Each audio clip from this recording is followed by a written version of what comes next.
এই যে এখান থেকে শুরু হয়েছে, এটা একদম লাস্ট পেজ পর্যন্ত। দানের শেষে আগে সিল দেওয়া, তো এটা কি গণতন্ত্র? এটা কি বেগম খালেদা জিয়া? এটা কি ইলেকশন কমিশনের প্রধান জানে, নাকি উনি মির্জা আব্বাস ওনার খালু? ওইখানে ওনার চোখ বন্ধ করে আছে। কতগুলা ভোট ডাকাতি তারা করেছে, সেখানে যে প্রিজাইডিং অফিসার আছে তিনি ডিরেক্টলি ভোট ডাকাতি করতেছে, এবং অনেক ভোটার যারা ভোট দিয়েছে হাতে টিক চিহ্ন আছে, তারা ভোট কেন্দ্র থেকে বের হচ্ছে না। দাঁড়িপাল্লায় দিবা আমি জানি, কিন্তু কোনো রেজাল্ট হবে না। দাঁড়িপাল্লা করো দিকে তোমাদের মেসেজটা দিলাম, আমাকে ভোট নষ্ট করো না। ভিডিও করতেছো? ইলেকশন কমিশন নাসির সাহেব, আপনার আইনে তো আছে যে প্রার্থিতা পর্যন্ত বাতিল করা হবে। দেশবাসী জানতে চায়, বাংলাদেশে 15 বছর যারা ভোট দিতে পারে নাই সেই ভোটাররা জানতে চায় নিরপেক্ষ নির্বাচনের কি নমুনা আপনারা রাখছেন। ডক্টর মোহাম্মদ ইউনূস, আপনি নাকি একটা ঐতিহাসিক নির্বাচন করবেন। আজকে 24 ঘন্টা প্রায় গত হতে চলেছে, কি পদক্ষেপ নেওয়া হয়েছে? আমি যেটা বারবার বলতাম যে একটা ইঞ্জিনিয়ারিং করবে ওরা, সেই ইঞ্জিনিয়ার করে ফেলেছে। এদের কোনো ভোট নাই, এত ভোট পেল কীভাবে? আমি শুধু চিন্তা করি সেটা।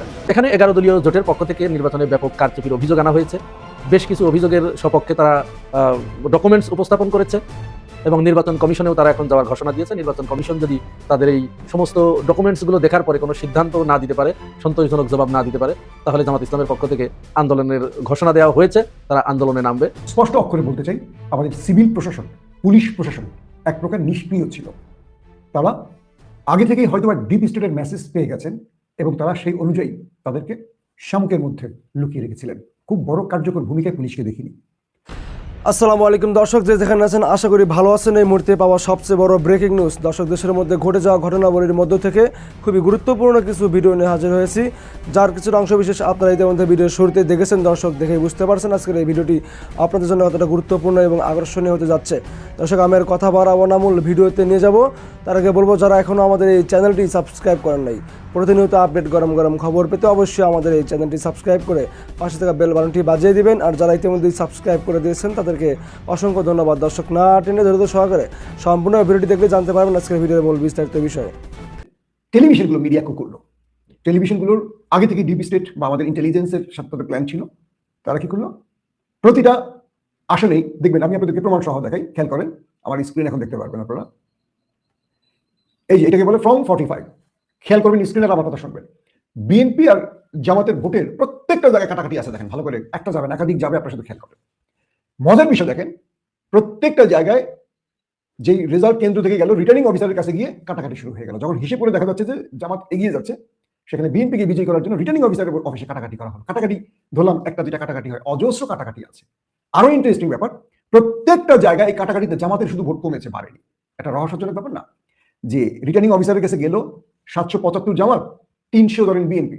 775 টাকা কেটে বিএনপির 300 টাকা জামাতে দিল, আর 775 টাকা দিয়ে দিল কেন বিএনপির। এইরকমও হয়েছে। তো ভুল যদি হয়, প্রত্যেকটা ভুলে জামাতের ভোট শুধু কমলই, মানে কেটে কেটে কমানি হলো, আর বিএনপিটা বাড়ানো হলো। এটা রহস্যজনক না? দেখেন, ঠিক পাকিস্তানের আদলে হলো। এটা কিন্তু আমাদের সেনাবাহিনী করেনি, আমাদের সিভিল প্রশাসন করেছে, যারা রিটার্নিং অফিসার তারা করেছেন, তারা মাঠ প্রশাসনে। আমরা দেখতে পাচ্ছি ঢাকাতে আমাদের নাসির পাটোয়ারি এগিয়ে আছে, রহস্যজনক কারণে কেন্দ্রের রেজাল্ট বন্ধ।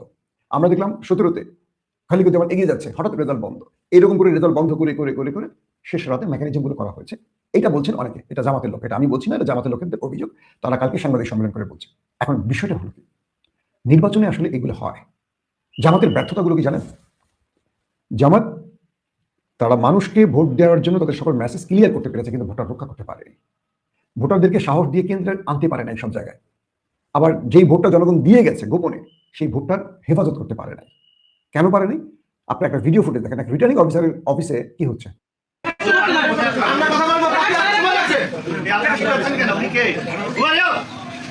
আপনি প্রথম থেকে শাউটিং করতেছেন, আছে তো দেখতেছি তো, তারা কি কথা বলতেছে, কি বলবে? আপনি কি চাচ্ছেন? আমি চাচ্ছি যে প্রথমত লিঙ্গ ডাক্তার আব্দুল রহমান সরকারের নাম দেখানো হলো, এখন কেন লিঙ্গনের নাম দেখানো হচ্ছে? কোথায়? হ্যাঁ, টিভিতে। টিভিকে জিজ্ঞেস করেন, কেন আমরা টিভিকে জিজ্ঞেস করি? আমাদের এখানে প্রতিনিধি আছেন না, আমরা তাকে জিজ্ঞেস করব না? আমাদের প্রতিনিধি তো উনি। মাত্র 30% টাকায় জমির মালিক হয়ে নতুন বাংলাদেশের। এখানে বসে হবে না, ওখানে বসে দাঁড়ায় থাকুন, কেন বসে হবে না? আমরা ঠিক কথা বলতে, আমরা চলে যাব, আমরা কথা বলবো।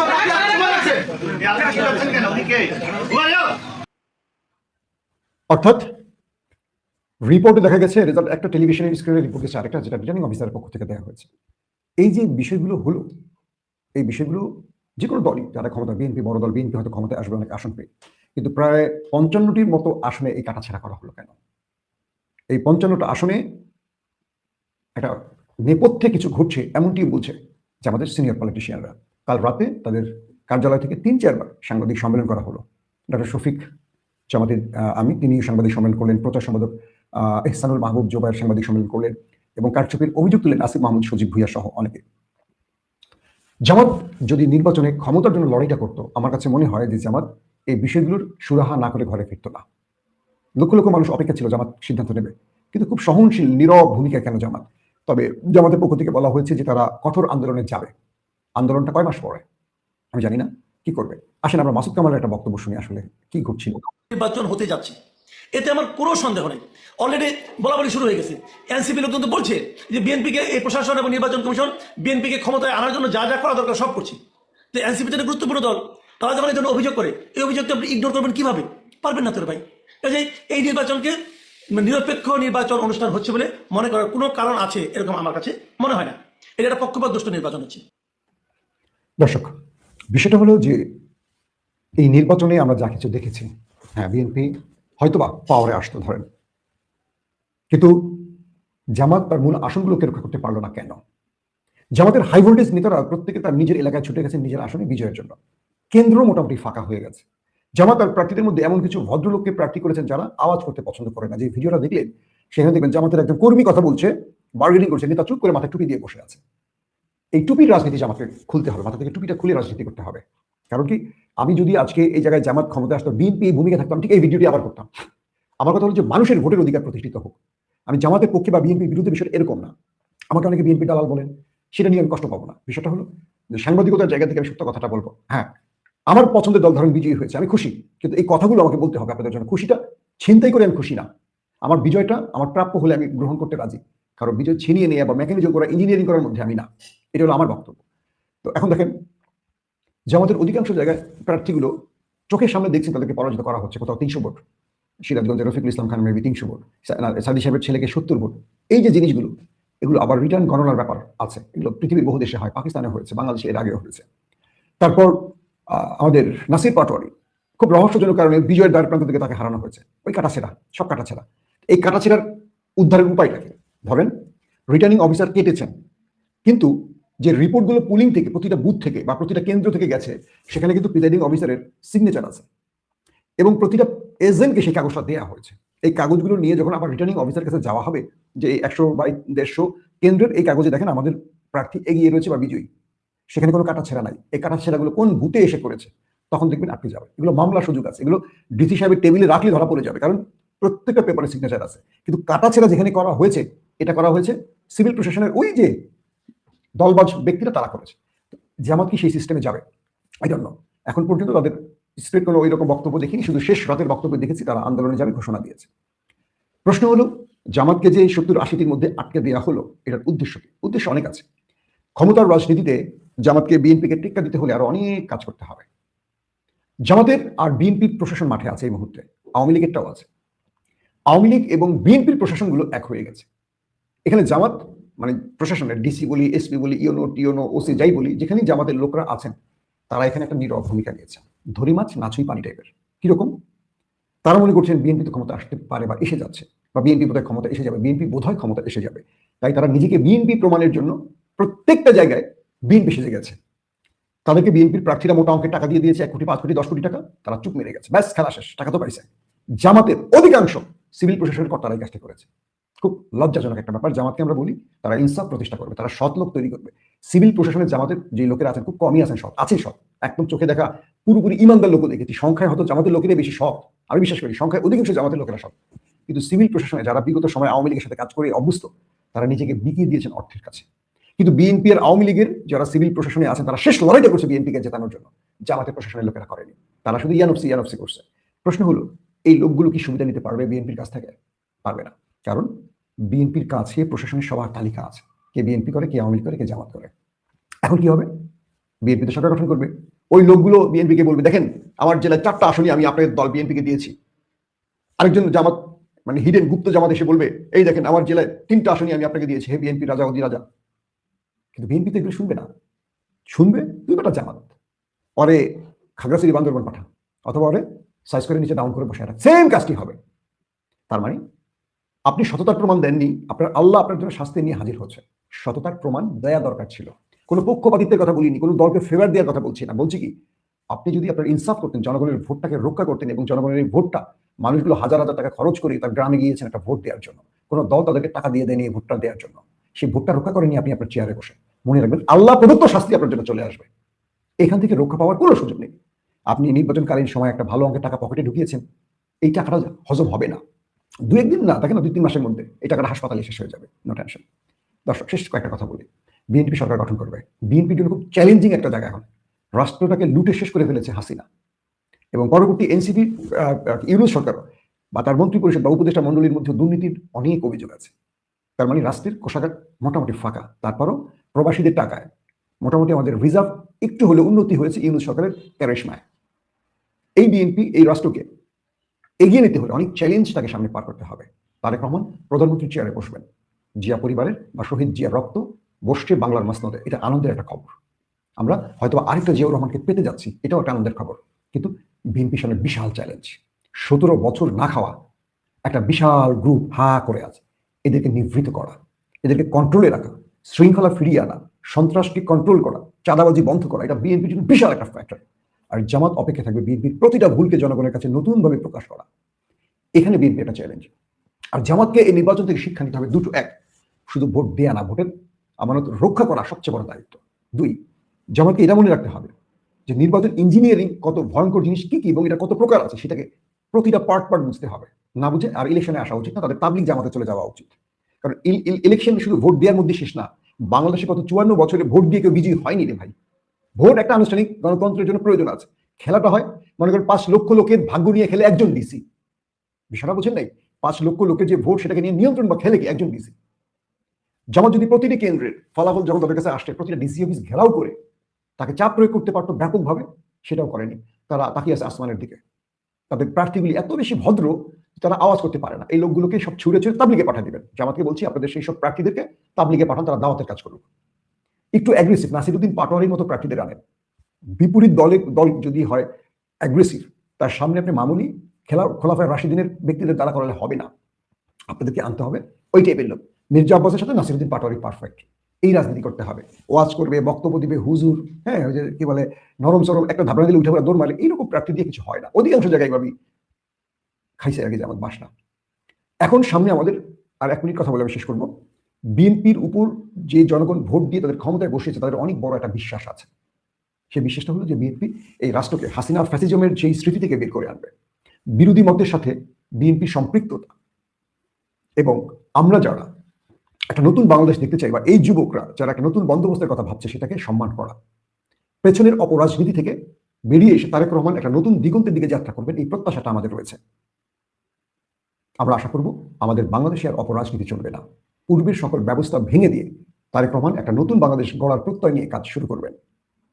আমরা শুভকামনা জানাই জাতীয়তাবাদী দল বিএনপিকে, নতুন সরকারকে, যারা বাংলাদেশের মানুষের জন্য কাজ শুরু করতে চান তাদের জন্য আমাদের শুভকামনা।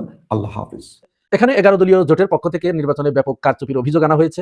বেশ কিছু অভিযোগের সপক্ষে তারা ডকুমেন্টস উপস্থাপন করেছে এবং নির্বাচন কমিশনেও তারা এখন যাওয়ার ঘোষণা দিয়েছে। নির্বাচন কমিশন যদি তাদের এই সমস্ত ডকুমেন্টসগুলো দেখার পরে কোনো সিদ্ধান্ত না দিতে পারে, সন্তোষজনক জবাব না দিতে পারে, তাহলে জামাত ইসলামের পক্ষ থেকে আন্দোলনের ঘোষণা দেওয়া হয়েছে, তারা আন্দোলনে নামবে।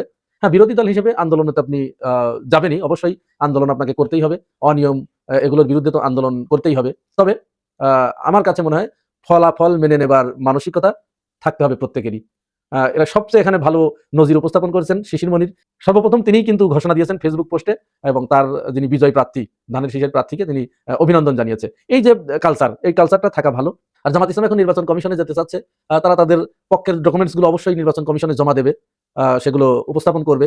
তবে ফলাফল মেনে নেওয়াটাই বুদ্ধিমানের কাজ হবে এবং বিএনপিকে সহযোগিতা করে আগামী পরবর্তী নির্বাচন পর্যন্ত নিজেদেরকে প্রস্তুত করার জন্য আহ্বান থাকবে জামাত ইসলামের প্রতি।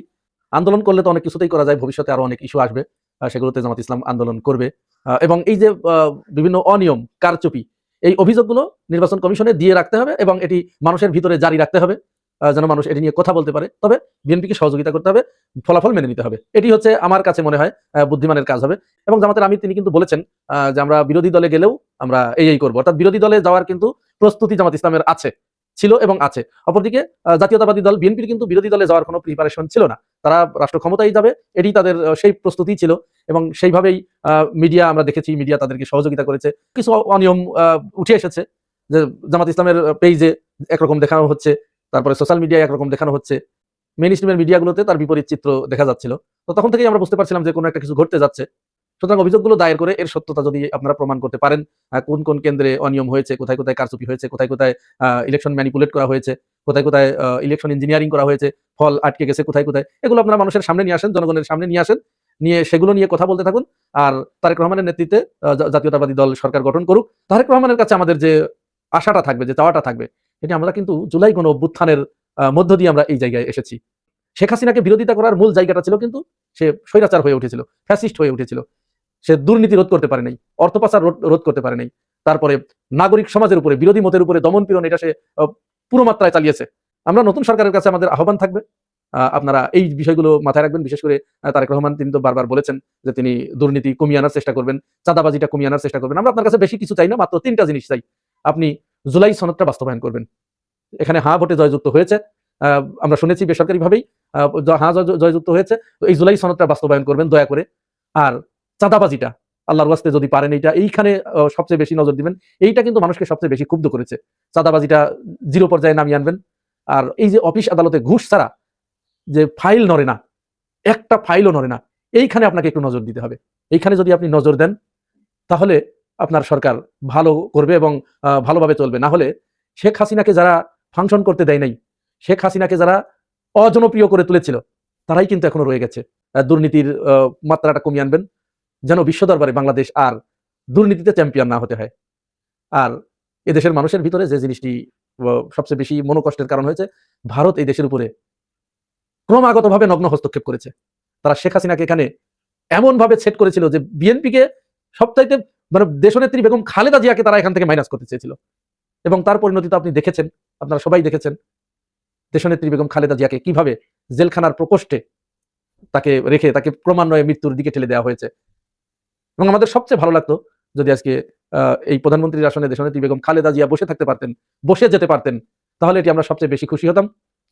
তো যাই হোক, সব মিলে আপনার প্রতি অনেক বড় আশা, বাংলাদেশের মানুষের শুভকামনা এবং আশা, এই আশাগুলো পূরণ করবেন। আর আমরা আপনার অবশ্যই যে ভুলগুলো থাকবে, জুলাই গণ অভ্যুত্থানের বিপক্ষে যখন আপনি চলে যাবেন, ভারতমুখিতা যখন আপনার দলের ভিতরে বা আপনার নীতির ভিতরে আমরা দেখতে পাবো, তখন কিন্তু অবশ্যই আমরা আপনাকে বিরোধিতা করব। এই বিরোধিতা কেউ আমাদেরকে বন্ধ করতে পারবে না, এখান থেকে কেউ আমাদেরকে ফিরাতে পারবে না। আমরা শেখ হাসিনার শাসনামলেও কিন্তু আমাদেরকে বাড়িতে ঘুমাতে দেয় নাই, ধরে নিয়ে গিয়েছে, তারপরেও তার বিরোধিতা কিন্তু অব্যাহত রেখেছিলাম। জামাত ইসলামকেও অভিনন্দন জানাচ্ছি শক্তিশালী বিরোধী দলের ভূমিকা পালন করার জন্য, এবং এই যে একটা গণজোয়ার সৃষ্টি হয়েছে জামাতের পক্ষে, এই গণজোয়ারটা ধরে রাখার জন্য পরবর্তী নির্বাচনে আপনার কোথায় কোথায় গ্যাপ আছে, আপনার মিডিয়ায় সমস্যা আছে, মিডিয়ার কেউ আপনাকে মেনে নেয় নেই, যার কারণে মিডিয়া থেকে বিন্দুমাত্র কোনো সহযোগিতা তো দূরের কথা, বিমাতা সুলভ আচরণ পেয়েছেন। সুশীল সমাজ আপনাকে মেনে নেয় নেই, সুশীল সমাজের ভিতরে আপনার লোক তৈরি করতে হবে। এরপরে ডিপ স্টেটের কোথায় কোথায় আপনার সমস্যা আছে, কোন কোন জায়গা আপনাকে মেনে নিতে চাচ্ছেন আপনাদের, সেই জায়গাগুলো আপনাদেরকে খুঁজে বের করতে হবে, সেই জায়গায় কাজ করতে হবে। সব মিলেই জাতীয়তাবাদী দল বিএনপির প্রতি কিন্তু প্রচন্ড একটা চাপ থাকবে, জুলাই সনদ বাস্তবায়নের একটা চাপ থাকবে। তারপরে ভারতের পক্ষ থেকে শেখ হাসিনাকে প্রতিষ্ঠিত করার বা প্রাসঙ্গিক করে তোলার একটা চাপ থাকবে। শেখ হাসিনা যে অর্থনীতিটা একেবারে ধ্বংস করে দিয়ে গেছে, সেই মৃতপ্রায় ধ্বংসপ্রায় অর্থনীতিকে একটা জায়গায় পৌঁছিয়ে দেবার এটার একটা চাপ থাকবে। চাঁদাবাজি যে এদেশের বড় সমস্যা, সেই চাঁদাবাজি রোধ করার একটা চাপ থাকবে। দুর্নীতি যে অনেক বড় একটা সমস্যা, সেই দুর্নীতি রোধ করার একটা বড় চাপ থাকবে। সব মিলে একটা বড় চাপ নিয়েই কিন্তু জনাব তারেক রহমান তিনি রাষ্ট্র ক্ষমতায় অধিষ্ঠিত হতে যাচ্ছেন। বিরোধী দল আপনার উপরে এই চাপগুলো কিন্তু ক্রিয়েট করবে, প্রেশার ক্রিয়েট করবে। সব মিলেই আপনাকে সেইভাবে দেশ পরিচালনা করতে হবে। আর জামাত ইসলামের যারা নেতাকর্মী আছেন, যারা দীর্ঘদিন কষ্ট পরিশ্রম করেছেন, আপনাদের কষ্ট পরিশ্রম বৃথা গিয়েছে এটি আমি মনে করি না। সুতরাং আপনাদেরকে অভিনন্দন, আপনারা কষ্ট করেছেন, আপনাদের কষ্টের ফল পেয়েছেন, শক্তিশালী বিরোধী দল হিসেবে যাওয়ার। তবে আরো কিছু আসন হলে ভারসাম্যটা রক্ষা হতো। এই ভারসাম্যটা রক্ষা যাতে না হয় সেই ব্যবস্থাই করা হয়েছে অবশ্য। তো সব মিলেই সকলের প্রতি অভিনন্দন। নতুন সরকার, নতুন বাংলাদেশ, আমরা নতুন ভোরের দিকে এগিয়ে যাব এই প্রত্যাশা রেখে এখনকার মতো শেষ করছি। তো দর্শক, আশা করি সম্পূর্ণ ভিডিও মনোযোগ সহকারে দেখলেন এবং সবগুলো বিস্তারিত আলোচনা মনোযোগ সহকারে শুনলেন। তো দর্শক, এই ভিডিও থেকে কি জানলেন আপনার গুরুত্বপূর্ণ মতামতটা আমাদের কমেন্ট বক্সে অবশ্যই জানিয়ে যাবেন। এরকম প্রতিনিয়ত আপডেট গরম খবর হতে অবশ্যই আমাদের এই চ্যানেলটি সাবস্ক্রাইব করে রাখবেন। আজকের মতো এখানে বিদায় নিচ্ছি, দেখা হবে নতুন একটা ভিডিওতে।